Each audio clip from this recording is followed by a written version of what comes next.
ஒரு 16 லட்ச ரூபா போட்டு ஒரு கார் வாங்கி வண்டியில் டிக்கி இல்லாமல் இங்கே பாருங்கள். நம்ம ஆக்சுவலாக வந்து நம்ம பச்சை கிளியில் எவ்வளோ ஸ்நாக்ஸ்லாம் அடிக்கிறோம். சரி இந்த காரில் இப்போ ட்ரிப்பு போக போகிறோம் அப்படின்னு சொல்லிட்டு இங்கே பாருங்கள் எவ்வளோ மில்க் ஷேக்ஸு, எவ்வளோ லேஸு, டைரி மில்க்லாம் வேணும்னு சொல்லிட்டு வாங்கியாச்சு. இதே பச்சை கிளியாக இருந்தால் அடியில் வந்து பார்த்தீங்கன்னா டிக்கியில் போட்டுருவோம்.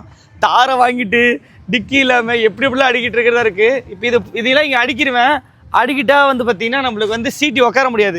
ஏன்னா இந்த ட்ரிப்பில் வந்து பார்த்திங்கன்னா வெறும் 3 பேர் தான் போக போகிறோம். சரி ஓகே இந்த ஸ்நாக்ஸ்லாம் அடிக்கலான்ட்டு வாங்கிட்டு இருக்கோம். இங்கே பாருங்கள் எவ்வளோ ஜூஸு, அப்புறம் வந்து பார்த்திங்கன்னா சாக்லேட்டு, லேஸு.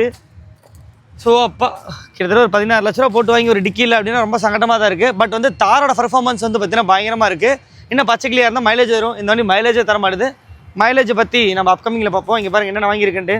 லேஸ் வாங்கியிருக்கோம், குக்கரு, அதுக்கப்புறம் பார்த்திங்கன்னா டேரி மில்க்கு, அதுக்கப்புறம் வந்து பார்த்திங்கன்னா இந்த மாதிரி கேக்கு, மில்க் ஷேக்ஸு அப்படின்னு சொல்லிட்டு இஷ்டத்துக்கு வாங்கி அடிக்காச்சு. கூடிய சீக்கிரம் ட்ரிப்பு கிளம்ப போகிறோம். அதுக்கான ப்ராசஸ் போயிட்டுருக்கு, பார்ப்போம். அதுவும் தாரில். ஓகேங்க, பாய்.